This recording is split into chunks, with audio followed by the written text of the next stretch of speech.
बिस्मिल्लाहिर्रहमानिर्रहीम। खातिन हज़रात अख्तर अब्बास का सलाम पहुँचे। स्पेन से फ़ायज़ा इलाही का फ़ोन आया और बहुत तफसील से आया। फ़ायज़ा ने कहा कि मैं किससे शिकायत करूं और क्या ये शिकायत करना बेशर्मी होगी। ना अपने वालिदैन से बात कर सकती हूं, ना उसके वालिदैन से बात कर सकती हूं। दुनिया में मेरे लिए सांस लेने का कोई तो मौका होना चाहिए। 3 मेरे बच्चे हैं और मेरी ज़िंदगी रोज़ मरती हूँ, रोज़ जीती हूँ। पूरे 24 घंटों में को एक भी तो खुशी का पल आना चाहिए। अब बताइए मेरे लिए क्या ये सज़ा है कि मैं पढ़ी लिखी हूँ और मैं किसी बहुत अच्छे ख़ानदान, आसूदा ख़ानदान से ताल्लुक़ रखती हूँ। आज हम इस पे बात करेंगे, लेकिन उससे पहले सबसे पहले मुझे अब्दुल क़य्यूम साहब का शुक्रिया अदा करना है। अब्दुल क़य्यूम साहब से मेरी मुलाकात उस वक्त हुई थी जब हम जद्दा जा रहे थे और उस फ़्लाइट में जैसे एयर होस्टेस होती हैं, ऐसे जो मेल होस्टेस होते हैं उनको स्टूवर्ड कहते हैं। तो अब्दुल क़य्यूम साहब की ड्यूटी उस एयरक्राफ्ट में थी। रास्ते में ये अपनी सीट से उठा के मुझे अपनी जगह पे ले गए और हमने बहुत देर बहुत तफसील से बातें की। बाद में पता चला कि वो जहाँ मेरा घर है उसके करीब ही रहते हैं, पर इन्होंने जो मैसेज भेजा है वो ये कहा कि सर आपने जिस एयर होस्टेस की कहानी बताई है, मैं आपको ये बताना चाहता हूँ कि आपने पहली दफ़ा इंसानी सतह पे किसी और एयर होस्टेस को अप्रिशिएट किया है।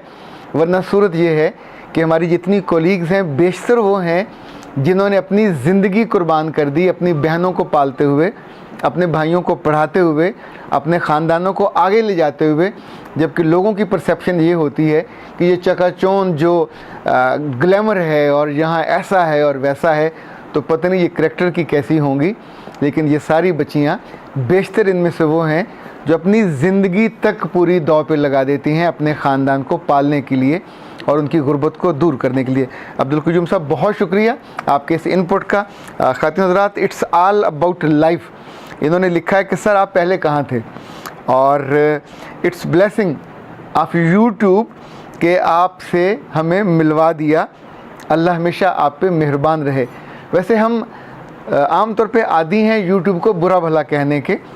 अगर एक लम्हे को रुक के देखें तो यूट्यूब की वाक़तन ये ब्लेसिंग है कि कितने हज़ारों नहीं लाखों लोगों तक अच्छी बात पहुंचाने का मौका भी देता है। बुरी चीज़ें तो यानी हर बंदे की एक अपनी चॉइस होती है। अब वो रास्ता बंद कर दें जहाँ से बदबू आती हो, तो अब तक जबरन नहीं आती, आप खुशबू का रास्ता खोल दीजिए। और सहर फातिमा ने लिखा है SDK। बेटा मैं ये समझा नहीं SDK क्या है, शहर है या मुल्क है, मुमकिन है सरगोदा हो, आई डोंट नो, या कुछ और हो। आपकी बातें सीधी दिल पे लगती हैं। मेरा एक सवाल है कि आजकल के वालिदैन अपने बच्चों की शादियां इतनी ताख़ीर से क्यों करते हैं? शायद इसलिए करते हैं कि जिनकी जल्दी की है वो भी नाखुश रहते हैं, तो जिनकी ताख़ीर से होती हैं वो भी नाखुश रहते हैं। मुमकिन है उनका ख्याल हो कि बीच का ये जो पैच है कुछ थोड़ा इनका अच्छा गुजर जाए। एक पहलू तो ये हो सकता है। दूसरा पहलू ये हो सकता है कि उनके पास पैसे नहीं होते। तीसरा पहलू ये भी हो सकता है कि उनके पास ये ख्याल भी नहीं होता कि बच्चों की जल्दी शादी कर दी जाए तो वो ज़्यादा अच्छी ज़िंदगी बिताते हैं। क्योंकि बच्चियां छोटी उम्र में हों तो बात को जल्दी अडॉप्ट करती हैं, जल्दी अपने आप को ढाल लेती हैं। और किरण शावेज़ ने ऑस्ट्रेलिया से लिखा है कि मुश्किल में हूँ, कैसे रब्ता करूँ? मैं आपकी बहुत बड़ी फ़ैन हूँ। किरण शावेज़, बेटा मुझसे रब्ता करने का आसान तरीका 2 हैं। एक तो अगर फ्री बात करनी है तो पीर को मैं सुबह 9 से 10 बजे कॉल लेता हूँ। ये 5 मिनट की कॉल होती है, तो आप आराम से ये कॉल कर लेते हैं। अच्छा, ये कॉल हमेशा मैं ख़ुद उठाता हूँ, हमारे खुसूसी मावन उसामा साहब इसको नहीं उठाते। और मैं कोशिश करता हूँ कि जितने आते जाएँ मैं उनको साथ साथ केटर करता जाऊँ। दूसरा ये है कि अगर आपने अपॉइंटमेंट लेनी हो तो भी सुबह के इन्हीं औकात में ली जाए, क्योंकि हम सुबह से 10 बजे से लेकर रात 10 बजे तक हमारे वर्किंग आवर्स हैं।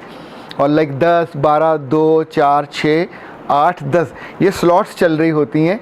तो उस बीच में जब मुझे कोई आधा घंटा मिलता है तो मैं आपके मैसेजेस देख लेता हूँ या जो बीच में फ़ोन आते हैं वो सुन लेता हूँ। तो यूँ आपसे एक इंटरेक्शन हो जाता है। व्हाट्सएप पे आप ये कर सकते हैं कि अपना वॉइस मैसेज मुझे भिजवा दिया करें, वो मैं सुन लेता हूँ। लंबे लंबे मैसेज मेरे लिए सुनना मुमकिन नहीं होता। और जनाब आखिरी जो मैसेज है ये इकरा अशरफ का है, और उन्होंने कहा आपने बिल्कुल दुरुस्त कहा कि गलती बार बार करने की आदत पड़ जाए तो गलती नहीं रहती, ये आदत बन जाती है और फिर इससे जान नहीं छूटती और इंसान उस गलती का ग़ुलाम हो जाता है। ख़ातिन हज़रात, फ़ायज़ा की हम बात कर रहे थे, फ़ायज़ा इलाही, जिन्होंने स्पेन से बात की और उन्होंने बतौर ख़ास मुझे ताकीद की कि सर ये बात ज़रूर इन देखने वालों से और सुनने वालों से शेयर करें। उसने कहा कि मेरे आसपास जितनी भी ख़वातीन हैं जो पाकिस्तान से ब्याह की गई हैं, उसमें से 90+ जो ख़वातीन हैं, 90% वो नाखुश हैं अपनी ज़िंदगी से। लाइक उसने अपने बारे में बताया कि मेरी शादी अपनी ही बरादरी के लोगों में हुई, पर ये अरेंज्ड मैरिज थी, किसी रिश्ता करवाने वाले के थ्रू हुई और हमने उससे कोई बात नहीं की थी। उसने अपने तौर पे हमारी अमारत की वजह से या हमारे ख़ानदान की दौलत की वजह से कुछ वादे वईद किए थे, तो हमें उसकी बिल्कुल ख़बर नहीं है। जहाँ मेरी शादी हुई वो एक कम पढ़ा लिखा घराना है और उनके जो 2 भाई हैं वो रंगसाज हैं। एक उनका भाई जो है वो राजगिरी का काम करता है, सो माली तौर पे भी पिसे हुए हैं। मेरा मियाँ वाहिद है जो पढ़ा और यहाँ अच्छा काम कर रहा है, अच्छा कमा रहा है। वो अपने सारे भाइयों के बच्चों को पढ़ाता है। वो अपनी बहन का उसने तालीम भी मुकम्मल कराई। एक उसकी बहन है जो अब नर्स बन गई है। उसने सबसे बड़ा काम ये किया कि अपने घर वालों को एक बहुत खूबसूरत घर भी लेके दिया है। लेकिन जो अगला दुख वाला जुमला उसने कहा ख़ातिन हज़रात, वो ये था कि मेरा मियाँ शायद ही कोई ऐसा दिन जाता हो जब मेरे कानों में ये जहरीला जुमला ना उंडेलता हो। तेज़ाबी जुमला है ये कि अगर मैं तुम्हारी बातें अपने घर वालों को बताऊं कि तुम पढ़ी लिखी ज़्यादा हो पर अकल तुम्हें पूरी है, तुम ना मेरा ख्याल कर सकती हो ना तुम बच्चों का ख्याल कर सकती हो। अच्छा, ये कोई तराजू नहीं होता जिसमें आपने लड़की को रखा तो ख्याल झुक गया या ख्याल ऊपर चला गया। ये आपकी अजम्पशन होती है और अजम्पशन आमतौर पे ठीक नहीं होती।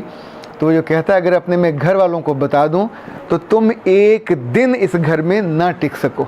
आप सोचिए कि जिस औरत ने आपके 3 बच्चों को जन्म दिया, जिस औरत ने इन 900 दिनों में आपकी खिदमत की, वो कहती मैंने घर में कभी खाना नहीं पकाया था, अब सफाई करती हूँ, खाना बनाती हूँ, कपड़े धोती हूँ, बच्चों का ख्याल करती हूँ। अल्हम्दुलिल्लाह 3 बच्चे और ख़ूबसूरत बच्चे।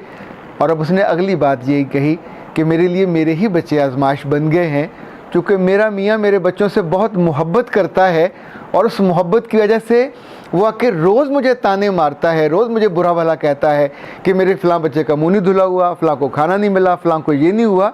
तो आप बताइए मैं क्या कहूँ उसको कि क्या बच्चे मैं जो मोहल्ले से मांग के लाई हूँ या किसी के हैं जो मैं इनका ख्याल नहीं रख रही।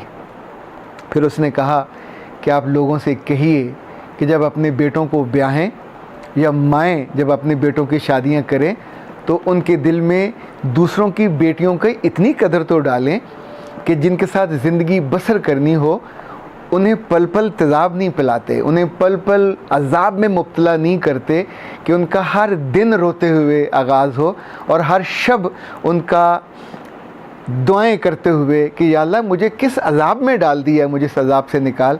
उसने कहा मैं उसके साथ ज़िंदा रहने पे खुश नहीं हूँ, मैं उसके साथ मरने पे भी खुश नहीं हूँ, पर मेरी अब औलाद उसके साथ है।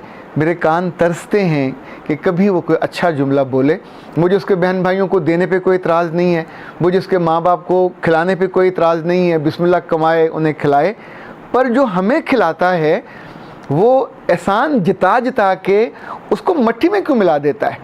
यानी मैं ब्याह के उसके घर आई, अगर उसको नापसंद थी तो वहीं बात ख़त्म हो जाती। ब्याह के उसके घर आई, मुझे पाकिस्तान से यहाँ लेके आया, 1 नहीं 2 साल नहीं, इतने साल हो गए, 3 बच्चों को जन्म दिया, उनको परवान चढ़ाया। तो क्या इस पूरे अरसे के दौरान उसके दिल में मेरे लिए रत्ती बराबर भी जगह नहीं पैदा हुई। यानी ये वो लोग हैं जो माइयों के लिए भी कदरदान हो जाते हैं, ये वो लोग हैं जो घरों में काम करने वालों को भी एहतराम से इज़्ज़त से बुलाने लग जाते हैं। पर ये जो मुफ्त के रिश्ते हैं जो आपके लिए जीते हैं और आपके लिए मरते हैं, आप इन्हें क्यों इतना रुस्वा करते हैं कि उनकी दुआओं से ही आप निकल जाओ।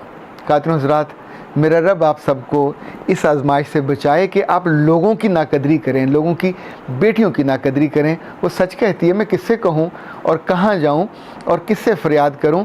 काश वो जो गूंगा और बहरा उसका मियाँ है जो रात को मुंह दूसरी तरफ करके सो जाता है, अल्लाह जाने किन ख्वाबों में और किन ख्यालों में किसके साथ सोता है, उसे रब ने हलाल रिश्ता दिया है, उसे रब ने उसकी ज़िंदगी का लाइफ पार्टनर दिया है जिसका नाम उसके अल्लाह ने तय किया है। रिश्ते वो तय करता है। और आप उसकी बेकदरी करते हो। बेकदरों में अपना नाम मत लिखवाइए। अख्तर अब्बास को इजाज़त दीजिए। अस्सलाम वालेकुम।